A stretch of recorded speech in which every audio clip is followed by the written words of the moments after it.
সাংবাদিক বন্ধুরা যারা এখানে আমাদের এই সাংবাদিক সম্মেলন কভার করছেন, আপনাদের সকলকে এবং সোশ্যাল মিডিয়ার মাধ্যমে আরও বাইরে থেকেও আমাদের আজকের এই সংবাদ সম্মেলন সকলে তারা দেখছেন, আমি সবাইকে শুভেচ্ছা জানাচ্ছি। আজকে খুবই পবিত্র দিন, একদিকে হোলি উৎসব, আরেকদিকে খ্রিস্টানদের পাম সানডে। এই উপলক্ষেও আমি আপনাদের মাধ্যমে আমাদের রাজ্যবাসীকে শুভেচ্ছা জানাচ্ছি। আজকে একই দিনে আরেকটা খুবই গুরুত্বপূর্ণ দিবস ত্রিপুরাজ্যের,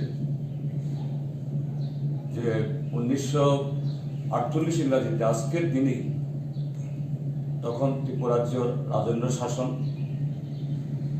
এই রাজাদের তাদের নেতৃত্বে প্রজাদের উপরে চরম দমন পীড়ন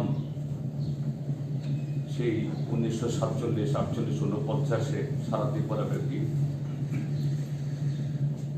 জনশিক্ষা আন্দোলনের বিরুদ্ধে, যারা গণতন্ত্রের আওয়াজ তোলেন তাদের বিরুদ্ধে, এরকমই রাজাদের যে সেনারা খোয়াইয়ের পদ্মবিলে সেখানে বিনা বিচারে সেখানকার পুরুষদের তুলে আনতে গেলে মহিলাদের প্রতিরোধে সেখানে এই সেনাবাহিনীর সাথে সংঘর্ষ হয় এবং ত্রিপুরা রাজাদের সেনাবাহিনীর হাতে তিনজন মহিলা কুমারী মধুতির উপশ্রী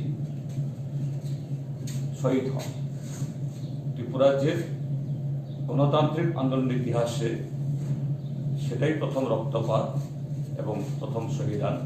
আমি এই কুমারী মধুতির উপশ্রীকেও আমাদের পার্টি, ভারতের কমিউনিস্ট পার্টি মার্ক্সবাদী এবং আমাদের ত্রিপুরাজ্যের ঐতিহ্যবাহী যে গণমুক্তি এই সংগঠন গণমুক্তি পরিষদ, তার পক্ষ থেকেও আমি শ্রদ্ধা জ্ঞাপন করছি। তো বন্ধুরা, আজকে এই সংবাদ সম্মেলন করার মূল উদ্দেশ্য হল স্বশাসিত জেলা পরিষদ নির্বাচনের প্রচার এখন তুঙ্গে। সবকটি দলেই এই নির্বাচন সম্পর্কে বা স্বশাসিত জেলা পরিষদের নির্বাচনে তাদের প্রতিশ্রুতি কি, তাদের কর্মসূচি কি, তাদের যে এই নির্বাচনে যে মূল যে ইস্যুগুলো কি, এগুলি তারা প্রকাশ করছেন, তুলে ধরছেন। গতকাল ভারতীয় জনতা পার্টি, রাজ্যের শাসক দল বা শাসক জোটের অন্যতম, তাদের পক্ষ থেকে একটা ইশতেহার প্রকাশ করা হয়। যদিও এরকম ইশতেহার এর আগে আমি দেখেছি, কালকে নাকি আবার আনুষ্ঠানিকভাবে এই ইশতেহার তারা প্রকাশ করা উপলক্ষে একটা সংবাদ সম্মেলন করেছে। আমাদের রাজ্যের মাননীয় উপমুখ্যমন্ত্রী, বিজেপি নেতা কৃষ্ণ কুমার দেববর্মা ছিলেন এই সংবাদ সম্মেলনে।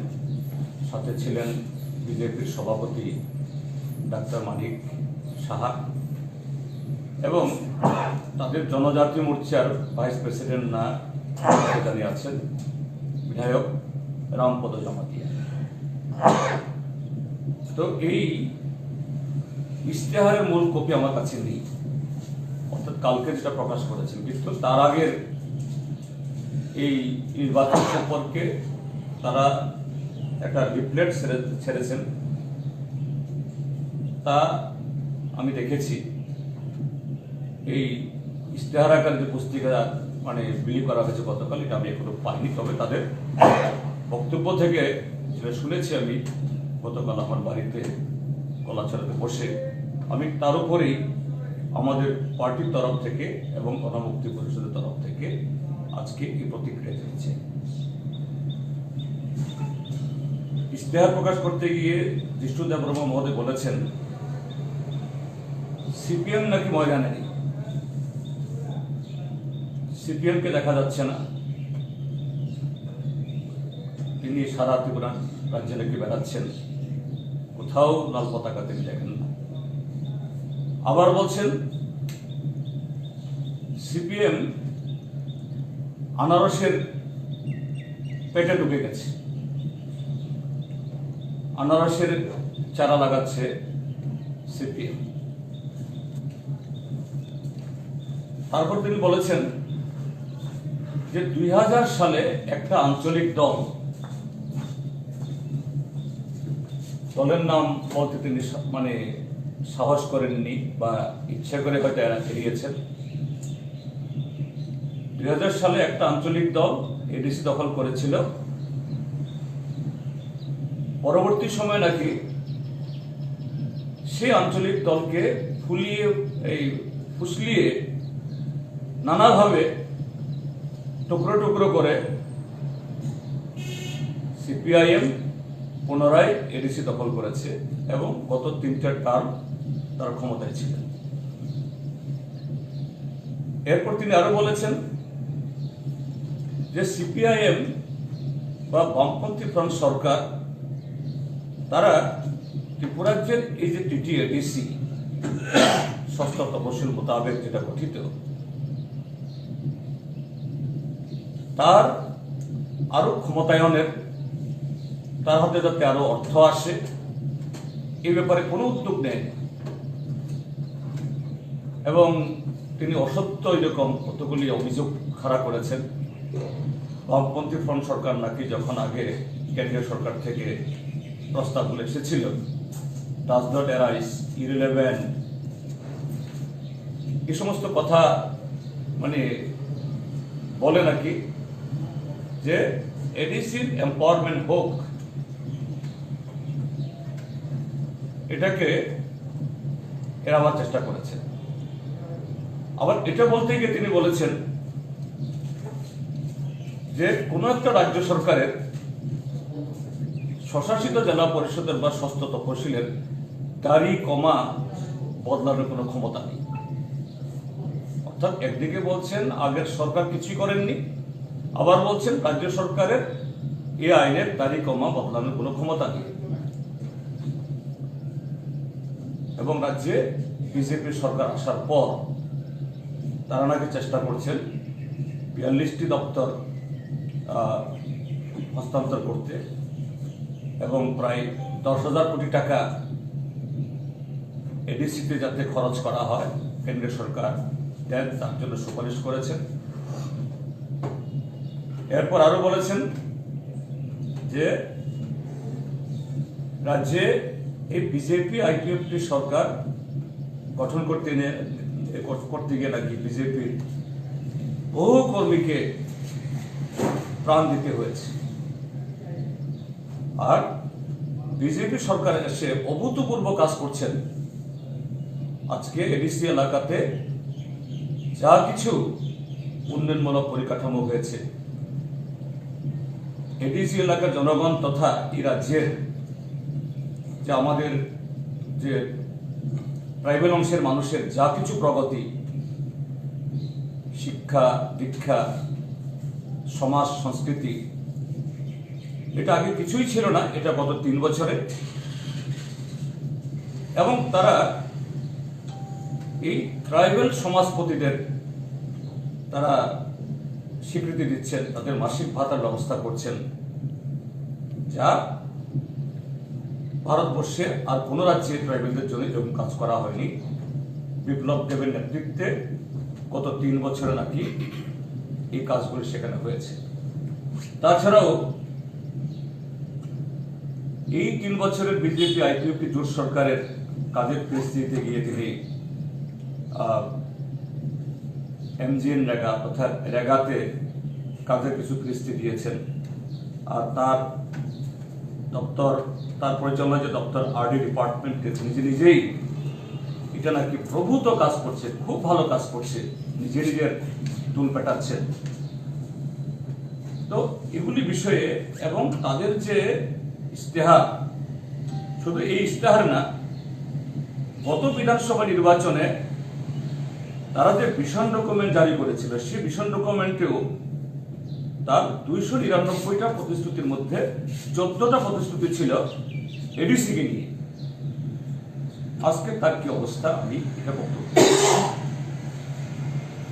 প্রথমত যে সিপিএম ময়দানে নেই, কিন্তু তিনি কথা বলতে গিয়ে বারবারই বলছেন যে ত্রিপুরা মথা বা অন্য যে সমস্ত এবার এই প্রতিযোগিতা অংশগ্রহণ করছে তার কারোর বিরুদ্ধে কথা বলছেন না। বারবার বলছে যে সিপিআইএম কে কোনো প্রকারেই জিততে দেওয়া যাবে না, এডিসিতে আবার ক্ষমতা আসতে দেওয়া যাবে না। তাহলে সিপিএম যদি নাই দেখে থাকেন, কেন আবার সিপিএম এর কথাই বারবার বলতে হচ্ছে সিপিএম কে ভোট দেবেন না? এরকম আমরা লক্ষ্য করছি। শুধু তা নয়, আমি এখন সাবরুমে এই সম্মেলনটা করছি, সাবরুমে বসে আজকে সকালবেলা আমাদের সাবরুমের দুটা কেন্দ্রের সামগ্রিক পরিস্থিতির একটা পর্যালোচনা এখানে করেছি। এখানে খবর কি, এখন অব্দি বিজেপি সেরকম ভাবে কোথাও একটা বড় জনসভা, পাড়াগুলোতে গিয়ে ভোটারদেরকে আকৃষ্ট করতে পারা, এটা করতে পারছে না। এবং একটা কেন্দ্রে তাদের বিজেপি দলের প্রার্থী, আর একটা কেন্দ্রে শরিক দলের প্রার্থী। আমরা লক্ষ্য করছি যেখানে শরিক দলের প্রার্থী আইপিএফটি, সেখানে বিজেপির লোক সেখানে এই তাদের দুই দলের যে স্বীকৃত প্রার্থীর পক্ষে না হেঁটে আরেকজন নির্দল প্রার্থীকে দাঁড় করিয়ে এই নির্দলের হয়ে কিছু বিজেপির লোক কাজ করছে। আর এদিকে 28 নম্বর যে শিলাছড়ি বনকুল কেন্দ্রে, এখানে বিজেপির প্রার্থী, এখানেও যখন জনসমর্থন পাচ্ছে না, বিভিন্ন জায়গাতে প্রকাশ্যে বাজারে তারা যে মিছিল করছে, বাজার সভা করছে, স্কোয়াডিং করছে, তাদের স্লোগান যত না বেশি যে বিজেপিকে ভোট দিন, আইপিএফটিকে ভোট দিন, এডিসিকে শক্তিশালী করার জন্য ভোট দিন, এটা তো নেই। এদের স্লোগান, আমাদের নেতা এখানে বসে আছে, আমাদের যে পূর্বতন এডিসি সদস্য অরুণ ত্রিপুরা, সাথী মক বা মধুমক, আমাদের বিধায়ক প্রভাত চৌধুরী প্রকাশ্যে প্রশাসনের সামনে বলছে অরুণ ত্রিপুরার চামড়া তুলে নেব আমরা, মধুমকের চামড়া তুলে নেব, প্রভাত চৌধুরীর চামড়া তুলে নেব। শুধু তা না, যে এটা বলতে গিয়ে দেখছে ওই সোনাই বাজারে সিপিএম এর মিছিল লম্বা হচ্ছে, বড় হচ্ছে, বঙ্কুল বাজারে গিয়ে বলছে সোনাই বাজারের সোনাইশ্বরীর চামড়া তুলে নেব আমরা। সোনাইশ্বরীতে এসে বলছে ওই কলাছড়ার চামড়া তুলে নেব আমরা। তো উপমুখ্যমন্ত্রী, রাজ্যের বিজেপির শীর্ষ নেতা, তাদের সভাপতি, তারা একদিকে বলছেন যে সিপিএম কে দেখা যাচ্ছে না, লাল পতাকা না, আবার এখানে এসে সরাসরি যে এই নির্বাচনকে বন্ডল করা এবং নির্বাচনের আচরণ বিধি ভেঙে এখানে গোলযোগ লাগার চেষ্টা, এতে তাদের দেউলিয়াপনা এবং যে দুর্বলতা এটা প্রকাশিত হচ্ছে।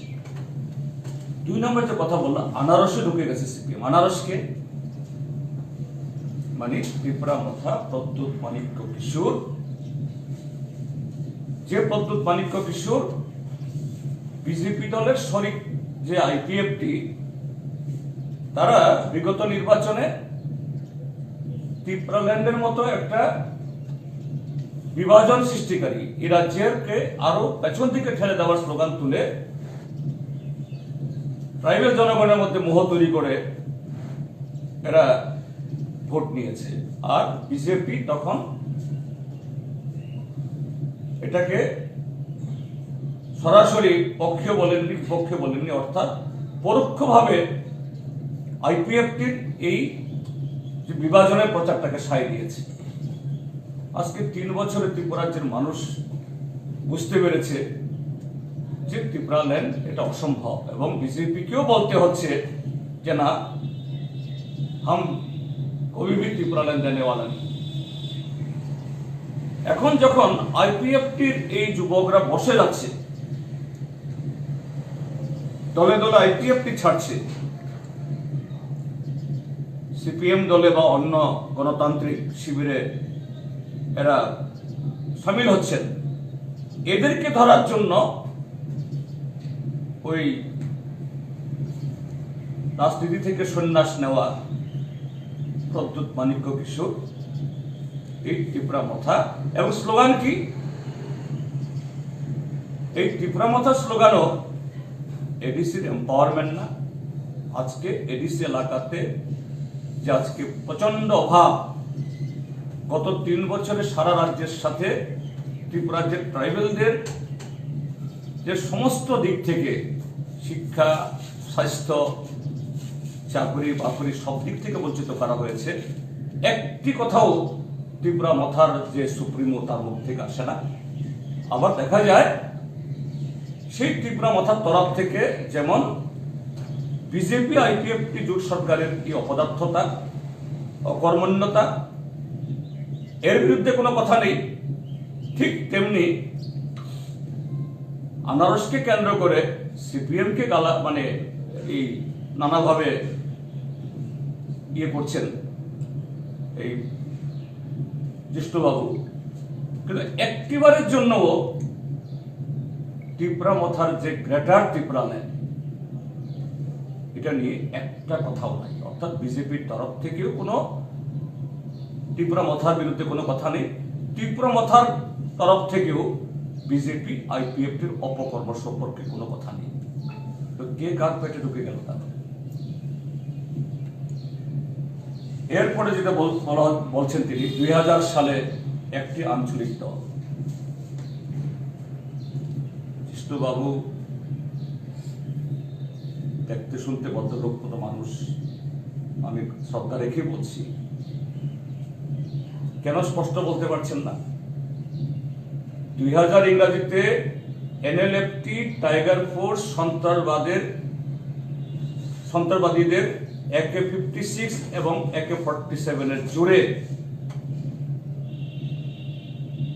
এডিসি দখল করেছিল, এবং 2000 থেকে 2005 এই 5 বছরে 4 জন চিফ এক্সিকিউটিভ মেম্বার, এডিসির হেডকোয়ার্টার খুমুলুং মানে ফুলের বাগান, এই রাজ্যের এডিসি এলাকার মানুষ স্বতঃস্ফূর্তভাবে এই খুমুলুংকে বলেছিল এটা সীমালঙ্ঘন করে গেছে এই আইপিএফটি।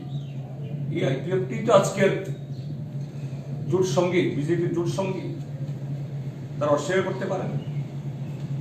আজকে যারা আইপিএফটির নেতা মন্ত্রী, এই যে এনসি দেববর্মার মহোদয়, তিনি ছিলেন তখন সেই 2000 ইংরাজির আইপিএফটি যে দখল করেছিল এডিসি, তার উপদেষ্টা।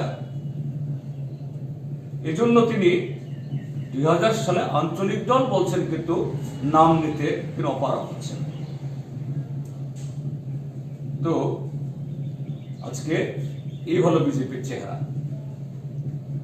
এরপরে যে 6ষ্ঠ তফসিলের অ্যামেন্ডমেন্ট সম্পর্কে বলেছেন, একেবারে তাহা অসত্য কথা, সত্যের সম্পূর্ণ বিপরীত। সত্যটা কি? আমরা গণমুক্তি পরিষদ বামপন্থীরা গত 2 দশকের বেশি সময় ধরে তৎকালীন যে কেন্দ্রীয় সরকার, সেই অটল বিহারী বাজপেয়ীর সময়তে, তারপর ডক্টর মনমোহন সিংয়ের সরকারের সময়তে, এবং বর্তমান প্রধানমন্ত্রী এই নরেন্দ্র মোদীর সময়তেও আমাদের রাজ্য বিধানসভা থেকে অন্তত আধা ডজন যে সর্বসম্মত রেজলিউশন গেছে ত্রিপুরা সহ উত্তর পূর্বাঞ্চলের 10টি এডিসি কে, যে এডিসি আইন তৈরি হয়েছিল 1950-এ, তখনকার সময় হয়তো বা এটা ঠিক আছে, প্রযোজ্য আছে, কিন্তু বর্তমান সময়ে এডিসি এলাকা বা এডিসি এলাকার জনগণের জীবনমান যে স্তরে, তার চাহিদা পূরণে বর্তমান ষষ্ঠ তপশিল অপারগ। কাজেই তার সংশোধন চাই, তার হাতে অধিক অর্থ চাই, আরো দপ্তর চাই। 2015 সালে আমি যখন সাংসদ ছিলাম, বারবার পার্লামেন্টে এটা উঠানো হয়েছে।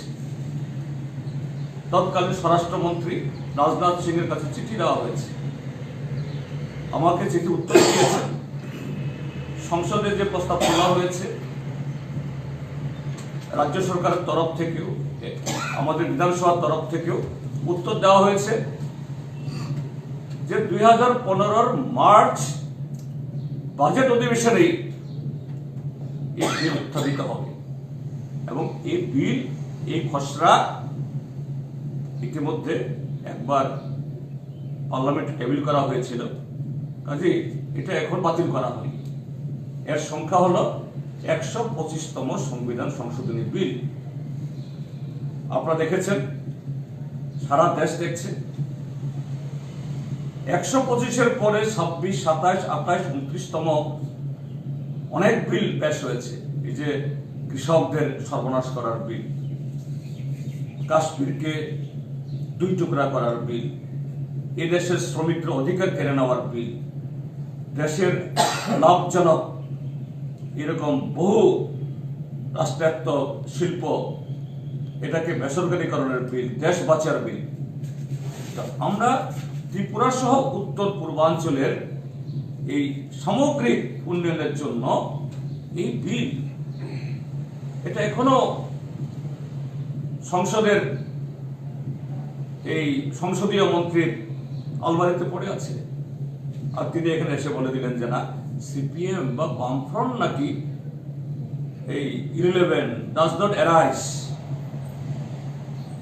ভোটের সামনে দাঁড়িয়ে একটা সত্য কথা বলতে পারলেন না যে কেন এই পাস হচ্ছে না। গত নির্বাচনে তারা মোডালিটি কমিটি করবেন, তারপরে 1 বছর বাদে একটা হাই পাওয়ার কমিটি করলো। এই হাই পাওয়ার কমিটির সুপারিশ কোথায় গিয়ে আটকালো, কেন এক কপর্দও সে সুপারিশ অনুযায়ী আসছে না, এর কোনো জবাব দিতে পারেনি। তো এই জায়গায় আমি বলতে চাই যে শুধু তা নয়, যে এই যে গতকাল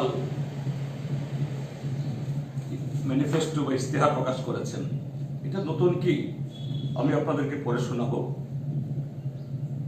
2018 বিধানসভার আগে তাদের যে ভিশন ডকুমেন্ট, এই ভিশন ডকুমেন্টে শুধু এডিসি সংক্রান্ত বিষয়ে 14টা এরকম বিষয় ছিল।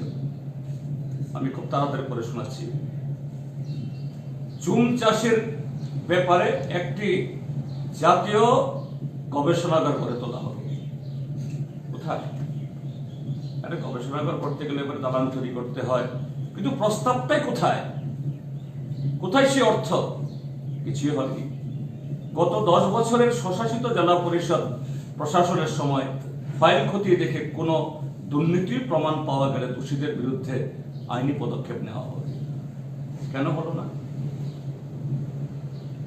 তাদের হাতে তো ইডি আছে, সিবিআই আছে।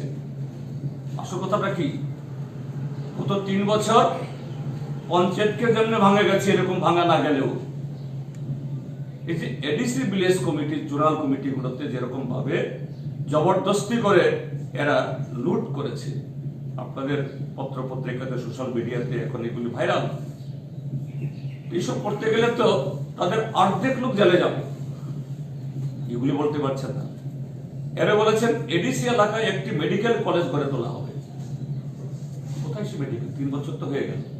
একটা মেডিকেল কলেজ করতে গেলে তো হাসপাতাল করতে হয়, সাথে অন্তত পক্ষে 100 বেডের হাসপাতাল, জায়গা দিতে হবে। কোথায়? শুধু এটা কেন, 2018-তে গিয়ে দুমদাম করে আগরতলা শহরের অদূরে এই যে বুজ্জনগরের শিল্পনগরীতে তারা গেছেন এইমস হবে, পত্র পত্রিকা টিভি চ্যানেল সব আসলো, কোথায় এইমস? আবার এখন বলছেন একটা মেডিকেল কলেজ গড়ে তোলা হবে। তারও বলছেন রাজ্যের পিছিয়ে পড়া উপজাতি অংশের মানুষের সার্বিক উন্নয়নে দ্রুত বিভিন্ন পদক্ষেপ গ্রহণ করা হবে। আইপিএফটি পৃথক ত্রিপুরাল্যান্ডের দাবি বিজেপি সমর্থন করবে না, তবে নরেন্দ্র মোদীর সবকা সাথ সবকা বিকাশের স্লোগানকে সামনে রেখে কাজ করবে বিজেপি আইপিএফটি জোট সরকার। সবকা সাথ সবকা বিকাশ কিভাবে করছে, রেগা সহ ট্রাইবেল ওয়েলফেয়ারের বাজেট কি কেন্দ্রে কি রাজ্যে কি হচ্ছে আমি একটু পরে শেষের দিকে আপনাদেরকে শোনাবো। উপজাতি অংশের বেকার যুবক যুবতীদের কর্মসংস্থানের লক্ষ্যে নিড বেসড বিশেষ স্কিল ডেভেলপমেন্ট ট্রেনিং ইনস্টিটিউট স্থাপন করা হবে। কোথায় হয়েছে? হয়েছে কি কোথাও? বিদ্যালয় স্তরে ককবরক ভাষাকে সম্প্রসারিত করা হবে, বিশেষত এডিসি এলাকার স্কুলগুলোতে। এই 3 বছর আমরা কি দেখেছি? এডিসি এলাকার 961টা স্কুল বন্ধ করার জন্য এই সরকার সিদ্ধান্ত নিয়েছে, যেহেতু এটা ষষ্ঠ তফসিল এবং তখন বামফ্রন্টের প্রশাসন ছিল, এটা এগোতে পারেনি। তার মানে এখন যদি এরা জবরদস্তি করে পঞ্চায়েত এরকম নিয়ে চিনতে পারে, এগুলি করবে, তাই হবে। এবং এই যে গেল বিধানসভা অধিবেশন, শিক্ষামন্ত্রী অতুললাল নাথ আইপিএফটির একজন এমএলএ কন্ডাছড়া থেকে ধনঞ্জয় ত্রিপুরা প্রশ্ন তুলেছিল যে ত্রিপুরা যে এই সিঙ্গেল টিচার এরকম স্কুল কটা এডিসি এলাকাতে। তিনি পড়তে শুরু করলেন শুধু গন্ডাছড়া মহকুমাতে 21টা স্কুল সিঙ্গেল টিচার, তাহলে সারা ত্রিপুরা যে অন্যান্য এডিসি এলাকা যদি ধরা হয় কটা হবে? শিক্ষা সম্প্রসারণ এগুলো নমুনা। বলছে এসটি শূন্য পদে ব্যাকলগ হিসাব করে পদ পূরণ করা হবে। ব্যাকলগ মানে হলো শুধু আজকে যে ক্রিয়েশন বা আজকে যে ভ্যাকান্সি তা নয়, আরো আগে থেকে হিসাব করে একসাথে পূরণ করা হবে। পূরণ করার নমুনা আজকে সারা ত্রিপুরা যে একটা একটা করে ডিপার্টমেন্ট আজকে এগুলাকে আউটসোর্সিং করছে এবং বাইরে থেকে লোক নিয়ে কন্ট্রাক্টরের মাধ্যমে নিয়োগ করা হচ্ছে। সাবরুমের যে বিদ্যুৎ কর্পোরেশন এখন তারাও তাই, সাবরুমের লোক এখন ভুগছেন। এসটি কেন? এসটি এসসি সাধারণ কোন অংশের মানুষই উপকার আসছে না। 10 নম্বর এডিসি এলাকার উন্নয়নে এডিসি প্রশাসনকে অধিক ক্ষমতা ও অর্থ প্রদান করা হবে। আমি কি কথাটাই আসলাম, অ্যামেন্ডমেন্টের কথা বললাম যে কবে এই বিল পাস হবে তার কোনো সঠিক দিশা দেখাতে পারলেন না। স্থানীয় সম্পদকে কাজে লাগিয়ে শিল্প গড়তে এডিসি এলাকার ভিতরে মিনি স্পেশাল ইকোনমিক জোন গড়ে তোলা হবে। কোথায়? ত্রিপুরা যে এই 3টা বছরের শিল্পের, আমি এডিসি এলাকা তো আমি পরে আমার সময় আমি যখন শিল্পমন্ত্রী ছিলাম তখন বাইরে থেকে যে কিছু শিল্প আবার এবং এই স্টিল এগুলো করছিল সব চলে গেছে। বলছে এখানে মস্তানদের দৌরাত্ম, গভর্নমেন্ট কোনো মাল কিনে না, কন্ট্রাক্টর ব্যবস্থা নাই, সরকার প্রোটেকশন দেয় না। তো এডিসি এলাকার আগে তো শহর এলাকার যেখানে পরিকাঠামো সেখানেই হবে, সেখানে কিছু হয়নি। বলছে এডিসি এলাকায় 100টি মডেল ভিলেজ গড়ে তোলা হবে। কি মডেল আজকে এডিসি এলাকাতে? লংথরাই ভ্যালি, কন্ডাছড়া, পার্বত্য চট্টগ্রামের সাথে লাগোয়া যে সমস্ত মহকুমা ব্লক, এসব এলাকার মানুষ এখন কাজ খাদ্যের অভাবে কাঁটাতারের বেড়ার ফাঁক দিয়ে গলে বাংলাদেশের মায়ামি রিজার্ভে গিয়ে গন্ধকি, এটা ঔষধ মূল্য আছে, এগুলি সংগ্রহ করে কোন রকম উদরপূর্তি তারা করে। ত্রিপুরা যে জঙ্গল না থাকলে, এই জঙ্গলের সবজি এবং অন্যান্য জিনিস বিক্রি না করতে পারলে ত্রিপুরাতে ট্রাইবেলদের অনেককেই আজকে অনাহারে মৃত্যুর মুখে পড়তে হতো, এবং অনাহার আত্মহার তো শুরুই হয়েছে। এরকম প্রতিশ্রুতিগত ভীষণ রকম কিছুই পালন করে আবার নতুন করে এই কথাগুলোই, এই যে তাদের একটা প্রচার বেরিয়েছে বা কালকের যে ম্যানিফেস্টো, সেখানেও হয়তো এই কথাগুলোই কয়েকটা সেন্টেন্সকে অদল বদল করে শব্দ নতুন শব্দ যুক্ত করে দিচ্ছেন, অর্থাৎ ত্রিপুরা মানুষকে পুনরায় এক ধোঁকা দেওয়ার জন্য ব্যবস্থা করছেন এই বিষয়ে। এরপরে তিনি বলছেন সমাজপতিদের বাধা দিবেন। এটা তো ত্রিপুরার যে ট্রাইবাল সমাজকে অপমান করা। ত্রিপুরার যে জমাতিয়া হদা, ত্রিপুরীদের নারাং, কুমাং, ওয়াজা, রিয়াংদের সর্দার, তারপরে চাকমাদের কারবারি, এটা তো বিগত কয়েক শতাব্দী ধরেই চলছে, এবং এগুলি সামাজিকভাবে মানুষ তাদেরকে সম্মান করেন, তাদের সম্মান আছে। দেশের যে আইন কানুন প্রথার বাইরেও এই সামাজিক প্রথায় ট্রাইবেল সমাজ সারা পৃথিবী, সারা দেশের সাথে ত্রিপুরাজ্যের মধ্যেও এটা অবমান করতে চলে আসছে। আর তারা নাকি এগুলোকে স্বীকৃতি দেবে। কেন তাদের স্বীকৃতির প্রয়োজন? কিন্তু অপমান করা। বলছে তাদেরকে 2000 টাকা ভাতা দেওয়া হবে। এটা তাদের কাছ থেকে দাবি উঠেছি। দেখো, সাধারণত সমাজে যারা এরকম সমাজপতি হন, তারা একটু শিক্ষা এবং অর্থনৈতিক দিক থেকে অন্যের চাইতে একটু সচল তারা হন। সে অর্থের জন্য তাদের যে ভাত কাপড়ের সমস্যা হয় না, কিন্তু এই সরকার যখন তাদের ভীষণ ডকুমেন্টের প্রতিশ্রুতি, ওই সামাজিক ভাতা 2000 টাকা দেওয়ার প্রথম মন্ত্রিসভার প্রথম বৈঠক থেকে আজকে 3 বছর হয়ে গেল, স্কুলে নিয়ে একটা কথা বলছে না। এই গত 25 তারিখে তাদের চতুর্থ বাজেট প্রদান হয়ে গেল, শেষ হয়ে গেল। অর্থাৎ এই বাজেট মানে আগামী 2022 সালের 31শে মার্চ অব্দি বাজেট হয়ে গেল, এখানে টাকার ব্যবস্থা রাখলো না। এটা করছেন না, এখন অন্যকে প্রলোভন দিচ্ছেন। কি ধরনের নির্দল হতে পারে? কারণ তিনি অর্থমন্ত্রী,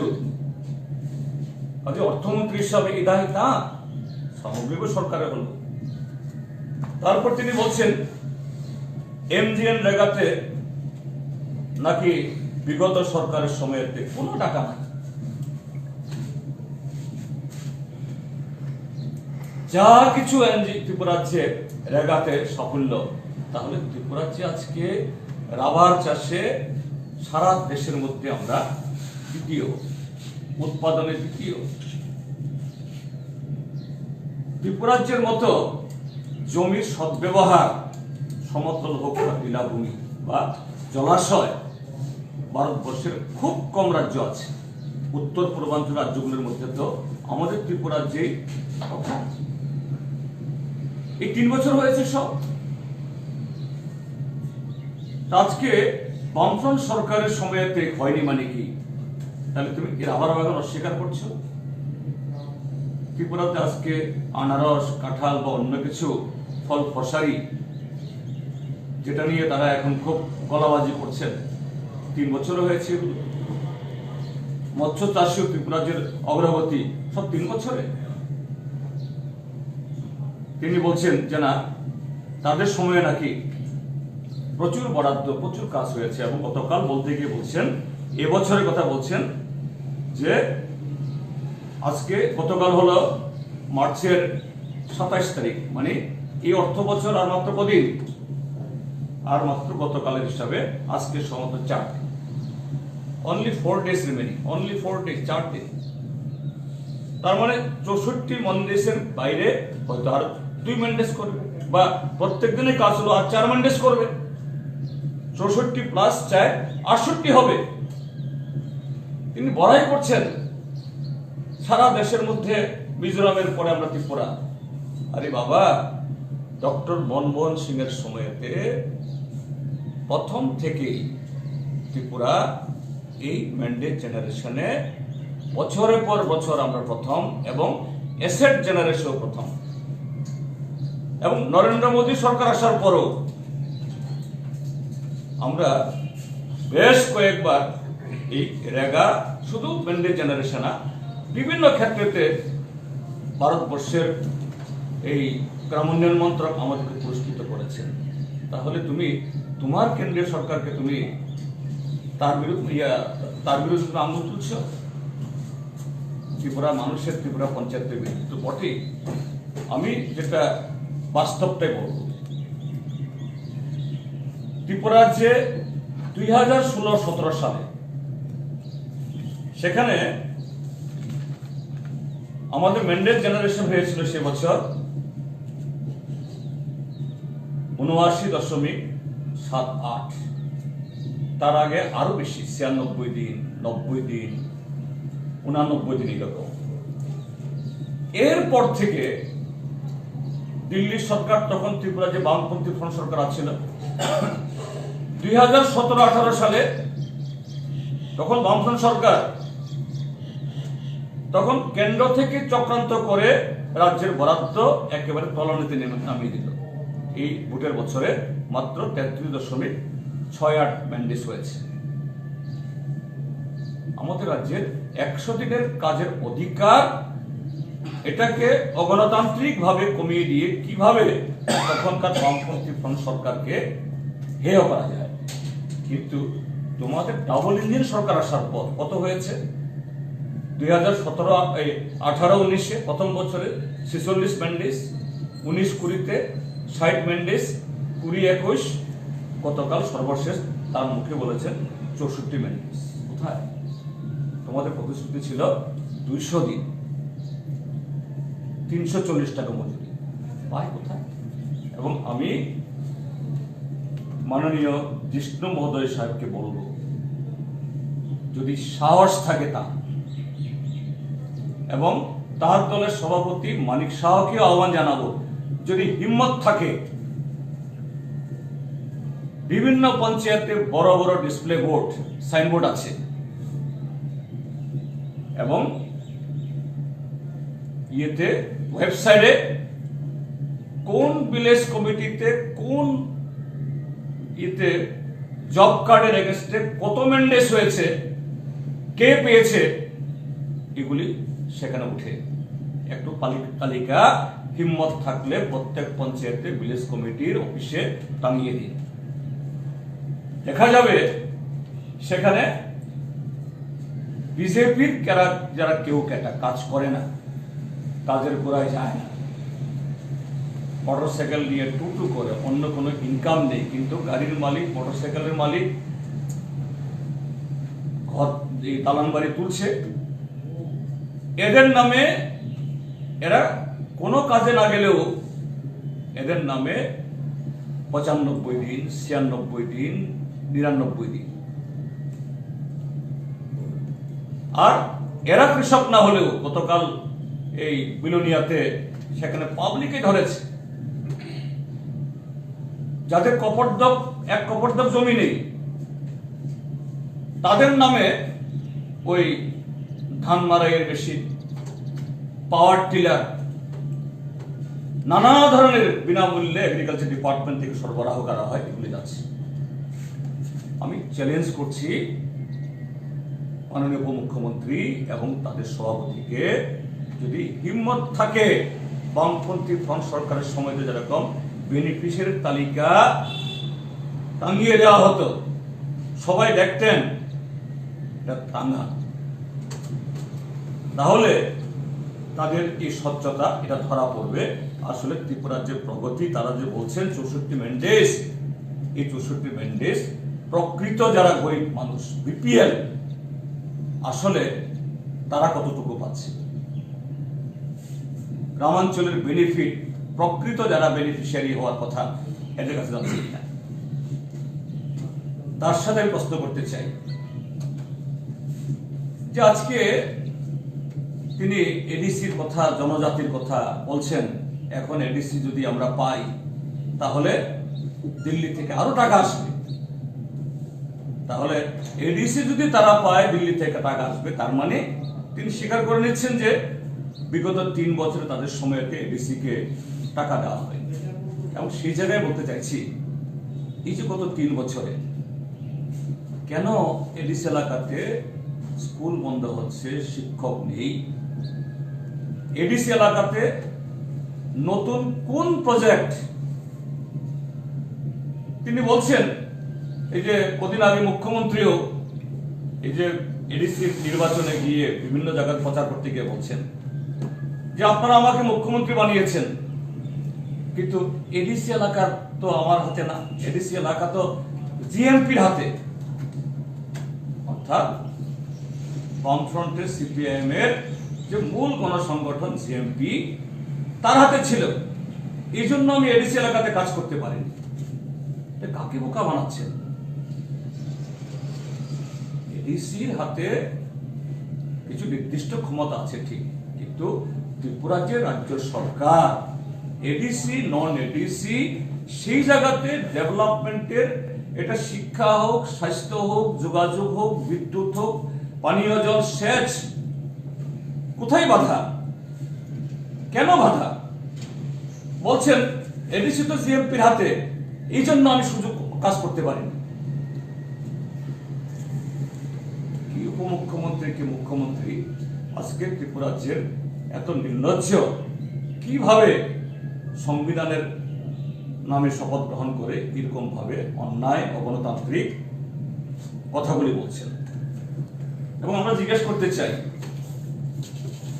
যে শুধু ত্রিপুরা রাজ্যের বিজেপি না, আজকে কেন্দ্রের বিজেপিও যে তারা সামগ্রিকভাবে যে তারা আদিবাসী তথা ট্রাইবেল বিরোধী, শুধু ত্রিপুরা ট্রাইবেল না, সারা দেশের ট্রাইবেলদের বিরোধী, কৃষকদের বিরোধী, শ্রমিকদের বিরোধী। আজকে কৃষকরা এই গত 6 মাসের মধ্যে তিনটা ভারত বন্ধ হয়েছে, যা এই গত পরশু দিন 26 তারিখে ত্রিপুরা যেহেতু নির্বাচন বলে আওতার বাইরে ছিল। আর এই যে ট্রাইবেল সংক্রান্ত বিষয়ে শুধু আমি বলতে চাই, 2018 সালে নীতি আয়োগ, আমাদের দেশের প্রধানমন্ত্রীর স্বাদের সংগঠন নীতি আয়োগ, প্ল্যানিং কমিশনকে ভেঙে করেছে সব নীতি আয়োগ প্ল্যানিং করবে, একদম ওই টিকা দেওয়া থেকে শুরু করে কারখানা বিক্রি করা। এই নীতি আয়োগ ভারতবর্ষের অর্থ মন্ত্রককে নির্দেশিকা দিয়েছে যে দেশের ট্রাইবেল জনসংখ্যার তার অনুপাতে, প্রপোর্শনে বাজেটের অর্থ বরাদ্দ করতে হবে। খুব ভালো কথা, সিদ্ধান্ত খুব ভালো। তো এবার যে কেন্দ্রের বাজেট পেশ হলো, যদিও ওই বাজেটে টাকার অঙ্ক বিরাট, বহর প্রচুর, কিন্তু সব হলো অঙ্কের জাগলানি, অঙ্কের গুজামি। যাই হোক, এবারের বাজেটের টোটাল পরিমাণ দেখিয়েছে ৩৫.৫ লক্ষ কোটি টাকা, 38.5 লাখ ক্রোড়, বিরাট। তার 88.6% যদি হয়, কত আসে? তারা নাম দিয়েছে schedule tribe component plan, tribal ডেভেলপমেন্টের জন্য নাম দিয়েছে শিডিউল ট্রাইব কম্পোনেন্ট প্ল্যান। এই শিডিউল ট্রাইব কম্পোনেন্ট প্ল্যানে নীতি আয়োগের নির্দেশিকা, নরেন্দ্র মোদীর স্বাদের যে সংগঠন যদি হয়, তাহলে এবার ট্রাইবেল এসটি কম্পোনেন্ট প্ল্যান্টে অর্থ বরাদ্দ হওয়ার কথা ৩,৩১,১০০ কোটি টাকা। যদি হয়তো খুব ভালো হতো। অর্থাৎ এই অর্থে ট্রাইবেল এলাকাতে স্কুল, হাসপাতাল, পানীয় জল, রাস্তা, রেগার কাজ থেকে শুরু করে এভরিথিং হবে। কিন্তু বরাদ্দ হয়েছে কত? 93,000 টাকা, কোটি টাকা, মাইনাস আরো নীতি আয়োগের সিদ্ধান্ত অনুসারে যদি হতো তাহলে আরো 2,35,100 কোটি টাকা এসটি কম্পোনেন্টে আসতো। তাহলে আমরা আজকে ক্রোনোলজিক্যালি কি দেখছি, যে দিল্লির যে নরেন্দ্র মোদী সরকার, তার অর্থমন্ত্রী নির্মলা সীতারামন মুখে বলেন একটা, কিন্তু কাজ করেন আরেকটা। তারপরে এই যে 93,000 কোটি টাকা বরাদ্দ হয়েছে, দেখা যাবে বছরের শেষে তার অর্ধেকও রিলিজ হয়নি, অর্থাৎ বাজেটে অঙ্ক দেখিয়ে দিয়েছে, পরবর্তী সময়তে এই টাকা সরিয়ে নিয়ে গেছে। তারপর এই রাজ্যের মধ্যে আজকে ট্রাইবেলদের বিরুদ্ধে কি ধরনের যে শত্রুতা, শুধু ট্রাইবেল না, এসটি এসসি বিকলাঙ্গদের বিরুদ্ধে এই গভর্নমেন্ট, বিশেষ করে মুখ্যমন্ত্রী এক এক দিন এক একটা ডেটা দেন, এক এক দিন একটা তথ্য। আবার একই দিনে তাদের মন্ত্রী আরেকজন আছেন রতনলাল নাথ, তিনি আরেকটা ডেটা দেন। মুখ্যমন্ত্রী কোথাও গিয়ে বলছেন 5.5 লাখ কর্মসংস্থান হয়ে গেছে, আবার বলছেন 15 দিন 9,000 স্থায়ী চাকরি দেওয়া হয়ে গেছে, সঠিক দিশায় চলছে। আবার সেদিনই রতনলাল বলছেন 3,000-এর কাছাকাছি চাকরি দেওয়া হয়েছে। 3,000 কাছাকাছি না, একেবারে ফিগার দিয়ে 2,900 এত। কালকে আবার নতুন তথ্য দিল, এই ইয়েতে কোথায় না মাসপাড়াতে, উত্তর ত্রিপুরা মাসপাড়াতে গিয়ে মুখ্যমন্ত্রী বিপ্লব কুমার দেব গিয়ে বলছেন 1,02,000 কর্মসংস্থান পেয়েছে। তাহলে 5.5 লাখ থেকে কমে এসে গেল 9,000, লাভ দিয়ে হয়ে গেল কদিন পর বললো 23,000, আবার বলছে গতকাল 1,02,000। যে বেকার যুবকদের বিরুদ্ধে, এসটি এসসিদের বিরুদ্ধে কি ধরনের প্রতারণা, এবং এখানে আরেকটা প্রতারণা কিরকম ভাবে হচ্ছে আমি বলছি, যা শুধু ট্রাইবেল না, সমস্ত কর্মপ্রার্থী যুবকদের বিরুদ্ধে, এবং তাদের দলের যারা আজকে পৃষ্ঠা প্রমুখ, যারা ভেবেছিলেন তাদের এই মিশন ডকুমেন্টারি প্রথম বছরে 50,000 চাকরি পাবে, এখন ছিটে ফোটা যে কিছু চাকরি হয়, এই চাকরি রেগুলার চাকরি না, এগুলো নিয়োগ করা হয় সফেদ নামে একটা সংস্থা। হোয়াট ইজ সফেদ? আমাদের সময়েতে, আমরা যখন সরকারে ছিলাম, সোসাইটি ফর এন্টারপ্রেনার্স ডেভেলপমেন্ট, এটার চিফ সেক্রেটারি, এটার চেয়ারম্যান হলো চিফ সেক্রেটারি, মেম্বার সেক্রেটারি হলো ইন্ডাস্ট্রি ডিপার্টমেন্টের ডাইরেক্টর। এর কাজ হলো উঠতি যুবক যারা নানা ধরনের উদ্যোগ, মানে শিল্প করতে চান, কারখানা করতে চান, তাদেরকে ট্রেনিং দেওয়া, প্রজেক্ট তৈরি করতে সাহায্য করা, ব্যাংকের সাথে লিঙ্ক করে দেওয়া। এই গভর্নমেন্ট চাকরির যে মিনিমাম শর্ত তারা মানেন না, এই সফেদ দিয়ে ইন্টারভিউ করানো হয়, এগ্রিকালচার, ফিশারি, এডুকেশন, প্রায় সমস্ত ডিপার্টমেন্টের। সফেদের কাজ তো এন্টারপ্রেনার ডেভেলপমেন্ট করা। কি করে সফেদ এই এগ্রিকালচারে নিয়োগ করে, হাসপাতালে নার্স নিয়োগ করে, মানে সম্পূর্ণভাবে এটা কেলেঙ্কারি। এবং কিভাবে যে এসটি এসসি রিজার্ভেশন, অর্থাৎ সাংবিধানিক যে এটাকে অ্যাভয়েড করে তাদের কিছু লোককে পাইয়ে দেওয়া, এই কাজটা করছে। তারপর যে আমি অনুরোধ করব,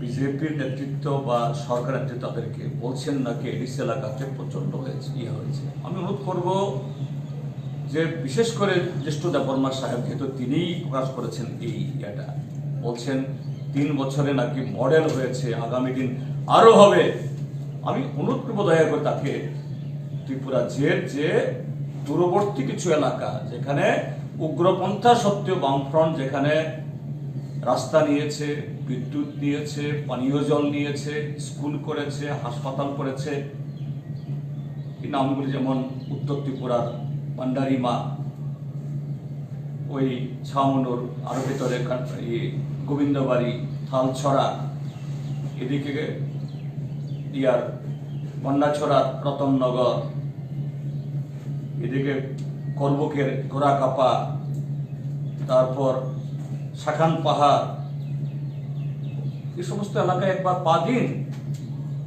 সেখানকার জনজীবন দেখুন। আমি সেদিন গেছিলাম এই শাখান পাহাড়ের উপরে লালডিঙ্গা নামের জায়গাতে, সেখান দিয়ে জাতীয় সড়ক যাওয়ার কথা আইজলে, এই সরকার এসে এটাকে ডাইভার্ট করে দিয়ে দিল আরেক দিক দিয়ে, তাহলে এখানে জাতীয় সড়ক যেত।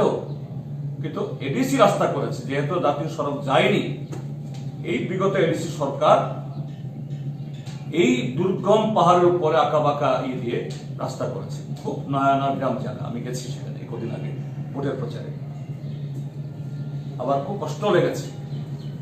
সেখানকার প্রাকৃতিক দৃশ্য দেখে যেমন মন জুড়িয়ে গেছে, আর পাবলিক যেভাবে আমাদের মিটিং শুনতে লাঠি ভর করে করে কিছু বৃদ্ধ এসছে, সোশ্যাল মিডিয়াতে, পত্রিকাতেও দু একটা পত্রিকা ছবি ছেপেছে, বলছেন যে আমরা ভাতা পেতাম, বার্ধক্য ভাতা। একজন বিকলাঙ্গ এসছে, আমি বিকলাঙ্গ ভাতা পেতাম, আমার ভাতা পাই না। আমি জিজ্ঞেস করলাম কি বলেছে, আইসিডিএস এর ওয়ার্কার বা সিডিপি বলছে আমি নাকি এফপিএল। এই লালডিঙ্গা, বিজয় মাস্টার পাড়া, শাখান পাহাড়ের 100% মানুষ জুবিয়া, কি করে তারা এফপিএল হয়? এরা তো শুধু বিপিএল না, এরা তো অন্তুদয়।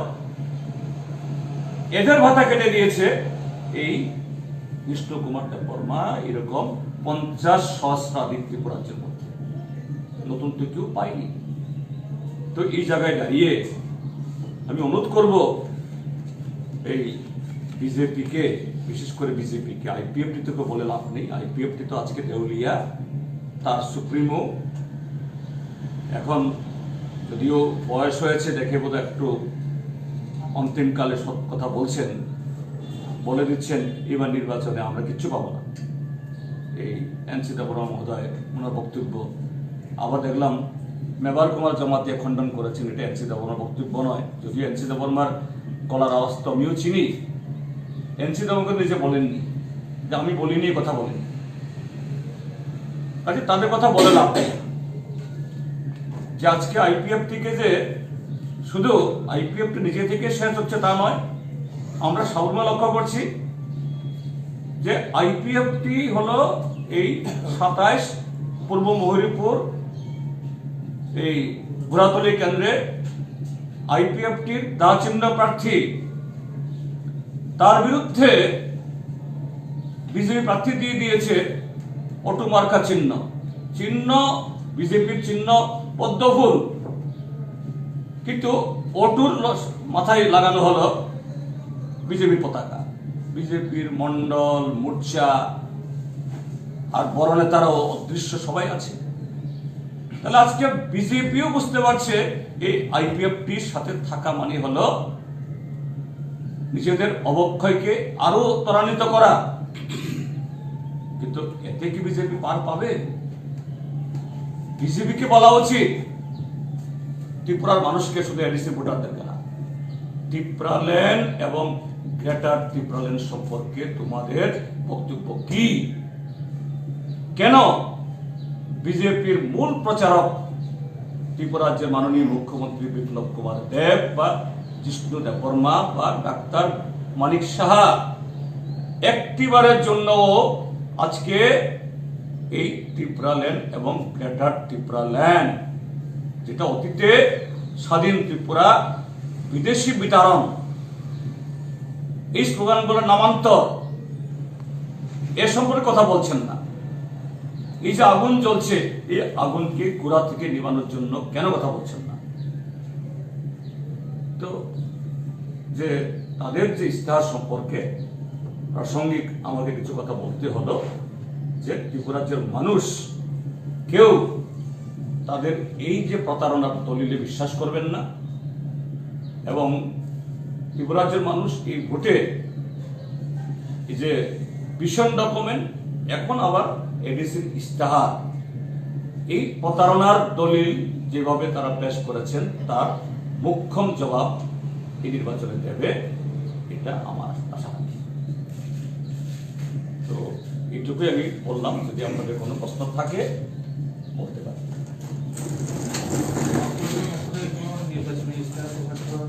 না, আমরা এরকম কোনো নির্বাচনী ইস্তেহার প্রকাশ আমরা করিনি, তবে আমরা একটা লিফলেট আমরা দিয়েছি। কারণ ত্রিপুরাজ্যের মধ্যে এই মুহূর্তে সবচেয়ে বড় জরুরি হলো যে গণতন্ত্র পুনরুদ্ধার করা। 3 বছর আগে ত্রিপুরাজ্যে যে অবস্থা ছিল সে অবস্থায় ফিরিয়ে নিয়ে যাওয়া, সে অবস্থা যদি ফিরতে পারে এডিসিও ঠিক চলবে, নন এডিসিও ঠিক চলবে, কাজ, খাদ্য এবং মানুষের জীবন মানের উন্নয়নের যে ধারাবাহিকতা, এটা আবার পুনঃস্থাপিত হবে। কাজে এটাই মূল কথা, এর চাইতে বড় ইস্তেহার আর হতে পারে না। এবারে যে নতুন রাজনৈতিক দল ত্রিপুরা মথা নির্বাচনে আত্মপ্রকাশ করে, এটাকে আপনি যেটা বলতে চাইছেন সেটাকে আপনি বিজেপির মিটিং বলে কি বোঝাতে চাইছেন? আমাদের যে রাজনৈতিক অভিজ্ঞতা ত্রিপুরাজ্যের মানুষের, এটা এরকম মনে করার, বা শুধু মনে করা না, যে প্রায় সেরকমই আরেকটা নাটক সংগঠিত হচ্ছে, প্রায় এটাই দেখা যাচ্ছে। কেন কথা বলছি বারবার, আমি বললাম আগেও, যে এই ত্রিপুরা মথার মঞ্চ থেকেও একটিবারের জন্য বলা হচ্ছে না বিজেপির তার কেন্দ্রীয় সরকার নীতির বিরুদ্ধে, এবং রাজ্যে আজকে 3 বছরের যে অন্ধকার শাসন তার বিরুদ্ধে। আবার বিজেপির তরফ থেকেও তাদের বিরুদ্ধে সরাসরি এরকম কিছু বলা হচ্ছে না। তো এটা এক। 2 হলো, নিশ্চয়ই আপনারা গত 25 তারিখে বনকুলে যে জনসভা হয়েছে দেখেছেন। আমাদের রাজ্যে আমরা যেমন বামপন্থীরা সর্বভারতীয় রাজনৈতিক দল, কিন্তু আমরা সবসময়ই জনগণের সহযোগিতা নিয়ে আমাদের প্রচার, প্রপাগান্ডা সব করি। আর ত্রিপুরাজ্যে কংগ্রেস এবং বিজেপিকে, আপনারা বিজেপি দেখছেন, কংগ্রেস দেখেছেন, আর সর্বভারতীয় রাজনৈতিক দল, তাদের টাকা পয়সা আছে। কংগ্রেস দলও ত্রিপুরাজ্যে যখন তাদের অমরমা ছিল, বা আজকে বিজেপির অমরমা আছে, তারাও এরকম মঞ্চ, এরকম কার্পেট কোন একটা নির্বাচনী প্রচার সভার জন্য আগরতলা থেকে গাড়ি বোঝাই করে সাউন্ড সিস্টেম, তারপরে চেয়ার, সর্বদাস দলও করতে পারে, কিন্তু তারা করছে। প্রত্যেক পয়সাটা পাচ্ছে, এই পয়সা আসছে কোথায়? কাজেই ত্রিপুরার মানুষের সন্দেহ, এটা বিজেপির তরফ থেকেই খুব সৌকৌশলে আইপিএফটি তাদের গলার কাটা, এটাকে তারা গিলতেও পারছে না, উগলাতেও পারছে না। অতীতে ইউজেসও এরকম করেছিল, লাল সাদা চিনি না, কারোর তলে থাকি না। ঠিক আজকে ওই অবস্থা, এইভাবেই একটা অদৃশ্য সম্পর্ক বিজেপি এবং ত্রিপুরা মথার মধ্যে আজকে তৈরি হচ্ছে, বা তার যে এই মানে কি বলে বাহ্যিক যে দেখছি আমরা, এটাই প্রতিবাদ হচ্ছে। এবারে এডিসি নির্বাচনে কি প্রভাব ফেলছে ত্রিপুরা মথা? ত্রিপুরা মথা যেটা যেমন স্বাধীন ত্রিপুরার স্লোগান, বিদেশি প্রতারণার স্লোগান, আগে ত্রিপুর সেনার যে কুচকাওয়াজ, এগুলি একটা যখন সম্প্রদায় এবং ধর্মকে ভিত্তি করে যখন কোনো এরকম একটা আবেগ তোলা হয়, সাময়িকের জন্য বিশেষ করে যুব সম্প্রদায়ের একটা অংশ তারা প্রভাবিত হয়। তো আজকে ত্রিপুরা মথারও এদের কোনো সংগঠন নেই, কিন্তু আমরা লক্ষ্য করছি এই যুবকদের একটা অংশ প্রভাবিত হচ্ছে, যে অন্ধের মতো উন্মাদের মতো চলছে।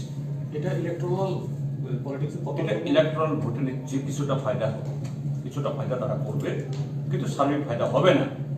কিন্তু এই যে উন্মাদনা, এটা যে যুবকদেরকে আজকে প্রভাবিত করছে, এদের সমূহ ক্ষতি করবে যদি এদেরকে গণতান্ত্রিক শক্তি, সুরবুদ্ধি সম্পন্ন শক্তি যদি এদেরকে দ্রুত এদের সম্মুখে দাঁড়াতে না পারে। উদাহরণ বলছি আমি, ত্রিপুরাতে যেমন টিএনবি, এনএলএফটি, টাইগার ফোর্স, এই তিনটা সময়েতে বা এই তিনটা সংগঠন এই রাজ্যে একটা সময়েতে প্রচন্ডভাবে আমাদের স্বাভাবিক জীবনযাত্রাকে মানে বিনষ্ট করেছে বা প্রভাবিত করেছে। ওই সময়তেও টিএনবির আহ্বানে যে একটু কষ্ট করলে আমরা স্বাধীন করে ফেলবো ত্রিপুরাকে, গোটা উত্তর পূর্বাঞ্চলকে, আমরা যারা ত্রিপুরীরা আবার সেই যুগে ফিরে যাব। বিশ্ববিদ্যালয়, এনআইটি,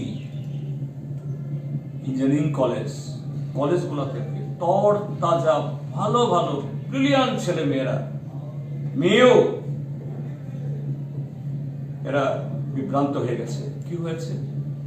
শেষ পর্যন্ত এদের অনেকেই নিজেরা গুলাগুলি করে মরেছে, আর তাদের কেরিয়ার শেষ হয়েছে। আজকে এই গ্রেটার ত্রিপুরাল্যান্ডের স্বপ্ন, এদেরকে যদি আমরা ফেরাতে না পারি, ফেরানোর চেষ্টা আমরা করছি, ফিরবে। কারণ এই যুগে সময়কালের জন্য বিভ্রান্ত করতে পারলো, এটা টিকবে না, এটা সাস্টেন করবে না। কিন্তু যে অংশটা ফিরবে না, একটা সময় এসে হতাশার অন্ধকার নিমজ্জিত হবে এবং এদের কেরিয়ার নষ্ট হবে। কাজে আহ্বান জানাচ্ছি আপনাদের মাধ্যমে, যারা এই বিভ্রান্তের মতো ছুটছেন এটা আলিয়ার পেছনে, এরা সুস্থ চিন্তায় ফিরুন এবং হোয়াট ইজ হোয়াট, বাস্তবটা কি তার এটা বুঝে নিন। সম্পর্কে আপনারা কতটা নিশ্চিত? আমরা যে সাড়া পাচ্ছি, আমরা গত 3 বছর ত্রিপুরার যে সন্ত্রাস, আমাদের সাধারণ বিভাগেও বহু জায়গাতে একটা বাজারে একটা সভা করতে পারিনি, একটা পতাকা আমরা তুলতে পারিনি, পাড়ায় গিয়ে মিটিং করতে পারিনি। কিন্তু এবার আমাদের এই মহকুমাতে এবং অন্য জায়গাতেও আমরা সিংহভাগ জায়গাতে, মুষ্টিমেয় অল্প কিছু জায়গা ছাড়া সর্বত্র এখন অব্দি আমরা প্রচার, ঘরে ঘরে যাওয়া, আমাদের প্রার্থী ঘোরা আমরা এটা করছি। এবং সম্ভবত আমাদের প্রার্থীরা যতটুকু বাড়ি বাড়ি গেছেন, যোগাযোগ করে জনসম্পর্ক করেছেন, আর অন্য কোনো প্রার্থী এখনো করতে পারেননি। কাজে মানুষের রেসপন্স খুব ভালো এবং আমরা সংখ্যাগরিষ্ঠতা সম্পর্কে আমরা নিশ্চিত, এর সম্পর্কে কোনো সন্দেহ নেই।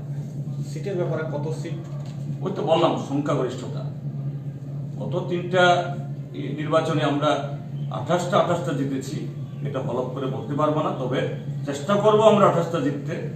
আহ্বানও জানাচ্ছি 28টা সিটে আমরা যেতাম, কিন্তু সেরকম না হলেও সংখ্যাগরিষ্ঠতা পাবো, এটা আমাদের দৃঢ় বিশ্বাস।